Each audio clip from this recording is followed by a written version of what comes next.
Diesel আর কেরোসিনের দাম বৃদ্ধির ফলে বাড়তি খরচের প্রভাব পড়ছে জনজীবনের প্রায় সব ক্ষেত্রেই। পণ্য পরিবহন ও যাত্রী ভাড়া বাড়ছে, খরচ বাড়ছে কৃষিতেও। উৎপাদন খরচ বাড়ার কারণে এরপর দাম বাড়বে অন্যান্য নিত্যপণ্যেও। দাম বৃদ্ধির এই প্রভাব শেষ পর্যন্ত কোথায় গিয়ে ঠেকতে পারে? দাম আগের জায়গায় ফিরিয়ে আনলে সরকারকে কি খুব বেশি ভর্তুকি দিতে হতে পারে? এসব নিয়ে আমাদের আজকের আলোচনার বিষয় ডিজেলের দাম বাড়লেও জীবনযাত্রায় ক্ষতি কতটা।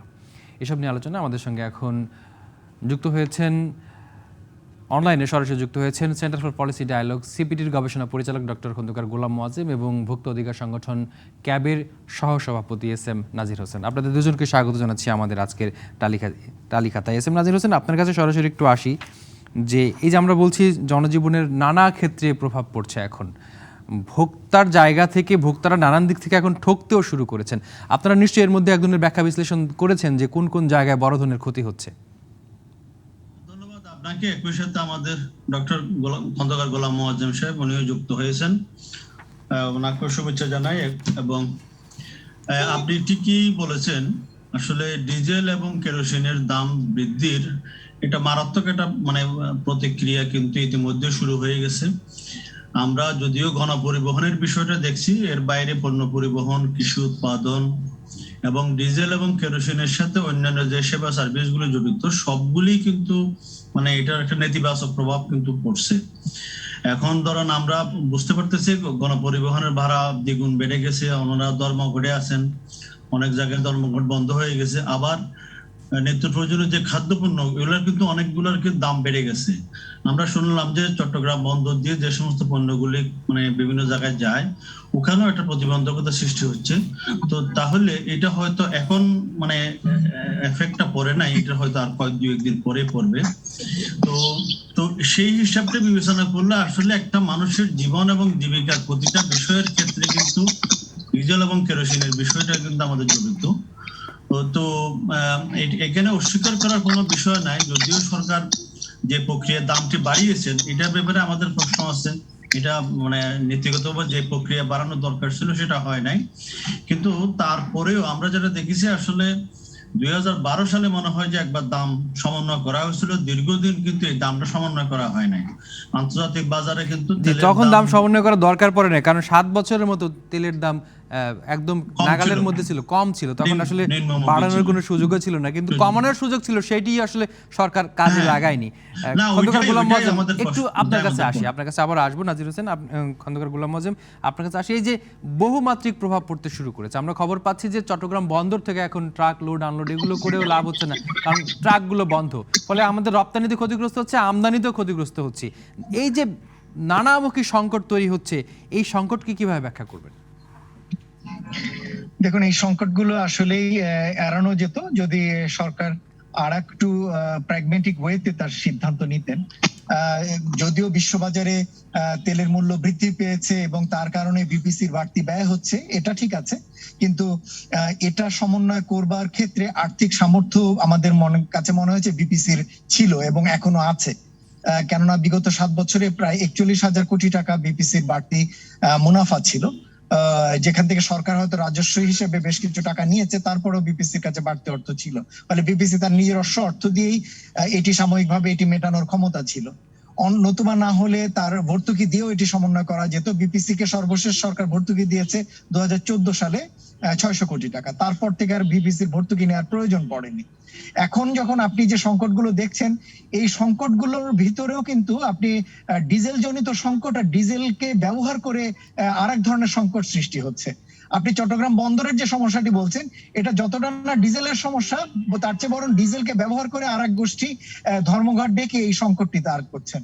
আবার শোনা যাচ্ছে যে ডিজেলের মূল্য সমন্বয় করলেই চলবে না, এর সঙ্গে শ্রমিকদের মজুরি এটিও নাকি 100% সমন্বয় করতে হবে। তাহলে বুঝতে পারছেন যে এগুলোর প্রভাব সাধারণ মানুষের উপরে শুধু ডিজেলের দাম জনিত কারণে যতটুকু হবে পাটিগণিতের হিসেবে, তার থেকে বেশি হবে আসলে জিওমেট্রি হিসেবে। কারণ এর সঙ্গে যুক্ত হবে এখন পরিবহনের অন্যান্য যে সমস্ত বিষয়াদি রয়েছে, শ্রমিকদের বেতনের কথা বলা হচ্ছে, সেগুলো এর মধ্যে যুক্ত হবে।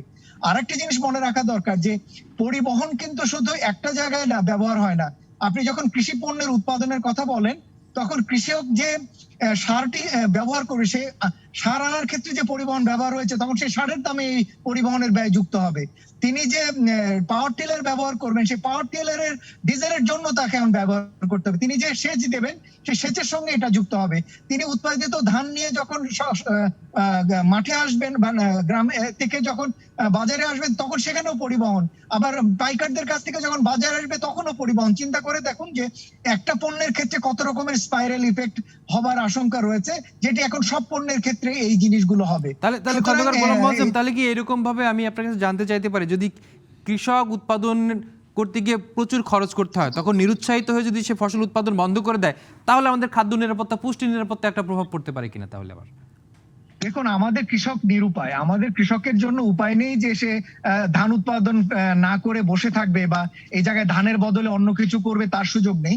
আর বোরো হচ্ছে তার জন্য সবচেয়ে গুরুত্বপূর্ণ ফসল। সুতরাং আর সামনে যখন বোরো উৎপাদনের জন্য আসছে তখন এই বাড়তি ব্যয় নিয়েই কৃষক আসলে উৎপাদনে যাবে। যেটা হবে আসলে কৃষক যখন এটা বিক্রি করতে যাবেন ধানটি, তখন সেই ধানের মূল্যে আমরা সেটির প্রভাব দেখতে পাবো। এর আগেও আমরা এরকম দেখেছি যে জ্বালানির মূল্য সমন্বয় করতে গেলে তখন কৃষি পণ্যের ক্ষেত্রে সেটি সমন্বয় হয়। কিন্তু দুর্ভাগ্যজনক হলো যে কৃষক যতটুকু না সমন্বয় করতে পারেন, মধ্যস্বত্ব পর্যায়ে যারা রয়েছে তারা আবার এই সুবিধাটি আরো এক দফা বেশি করে নেন। সুতরাং সামগ্রিকভাবে এর ফলে যারা ভোক্তা তারা যেমন আসলে বঞ্চিত হবেন, আবার একদিকে কৃষক যেমন তিনিও আসলে এই বাড়তি ব্যয়ের কারণে তার লাভের মুখ তো দূরে থাক, তিনি তার উৎপাদিত পণ্যের ব্যয়টুকু উঠিয়ে আনতে পারবেন কিনা সেই দুশ্চিন্তা তার এখনই ঢুকে গেছে। ফলে বহুমুখী সংকট তৈরি হচ্ছে। খন্দকার গোলাম মোয়াজ্জেম, আপনি আমাদের সঙ্গে আছেন। এসএম নাজির হোসেন, আপনার কাছে একটু আসি। তাহলে যে বিষয়টি আমরা দেখলাম যে এই জায়গা থেকে তো ফিরে আসার একটা এখনো সম্ভাবনা আছে, ফিরে আসলে হয়তো বা ভোক্তারা বেঁচে যাবে। যদি ফিরে না আসে তাহলে আমরা কোন দিকে যাচ্ছি? ভোক্তাদের জায়গা থেকে ক্যাব আসলে কি কোনো আলাদা করে কোনো কর্মসূচি নিচ্ছে, অথবা কি প্রত্যাশা করছেন আপনারা এখন?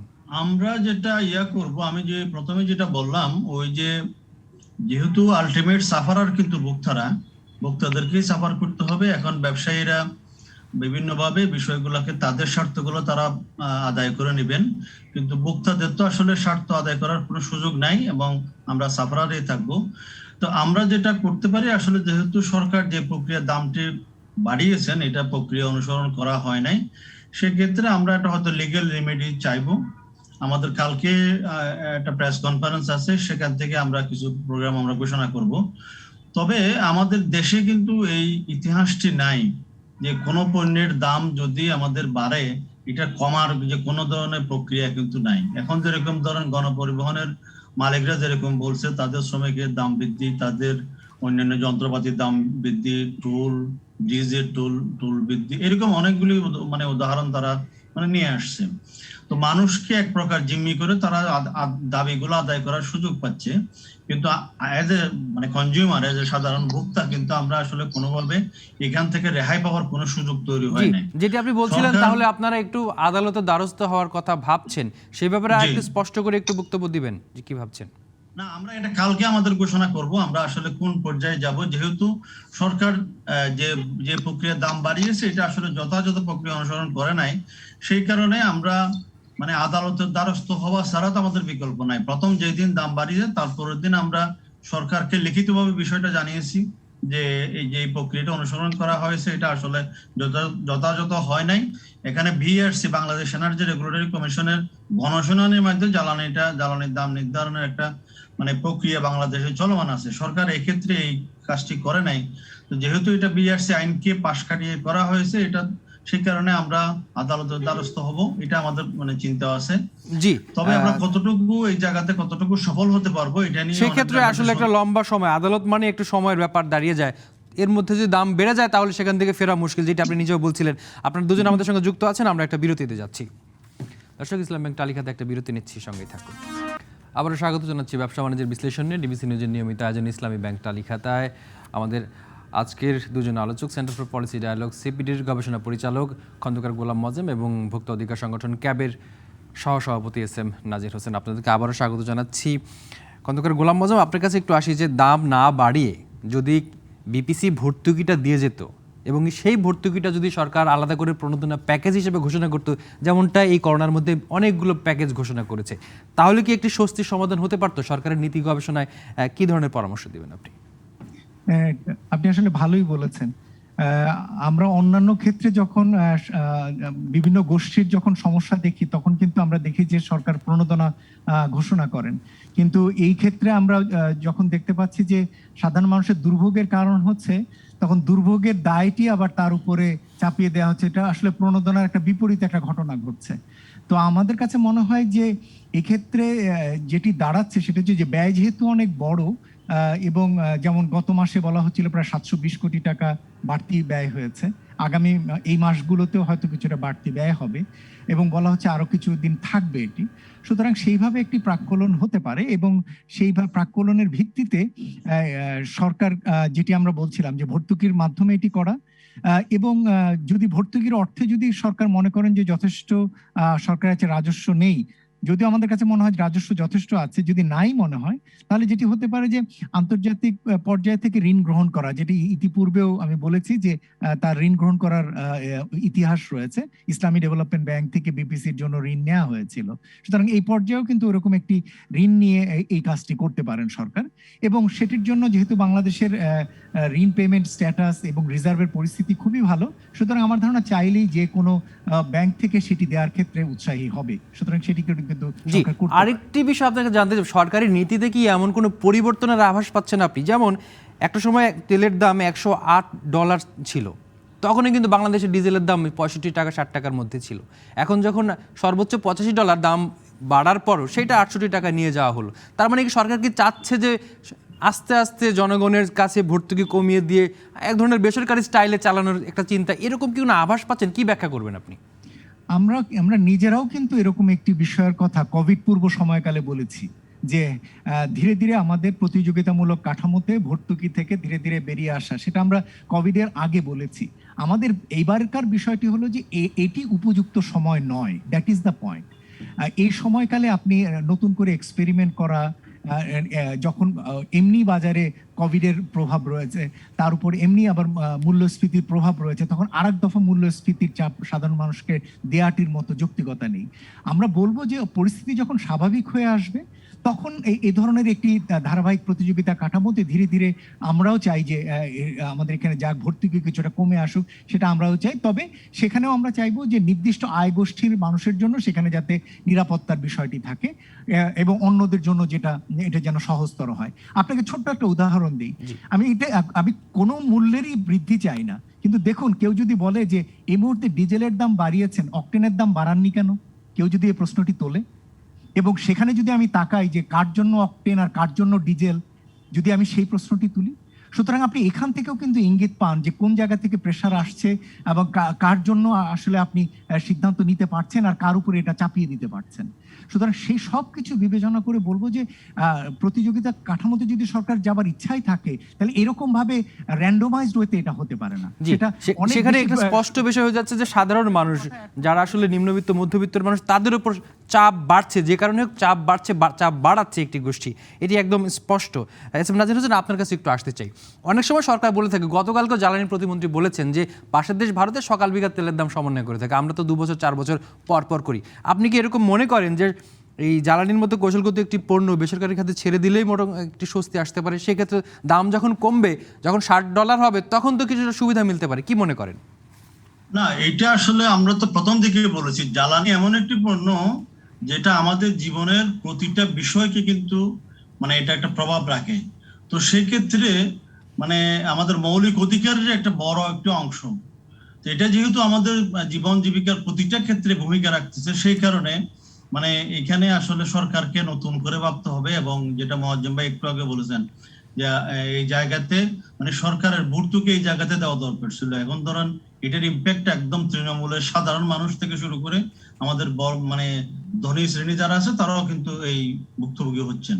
তো সেই কারণে সরকার একদম ঢালাওভাবে যদি সবগুলা বিষয়কে একসাথে চিন্তা করে, তাহলে কিন্তু এটা অনেক বৃহত্তর জনগোষ্ঠী কিন্তু ক্ষতিগ্রস্ত হবে, যেরকম এখন যেরকম হচ্ছে। একটু কথা যিনি মোয়াজ্জেম ভাই বলার চেষ্টা করছে, ডিজেল এবং কেরোসিনের দাম বাড়িয়েছেন কিন্তু অকটেনের দাম বাড়েন নাই, আদার যে ফুয়েল যেগুলি আছে, জেট ফুয়েল বা এগুলোর দাম বাড়ে নাই।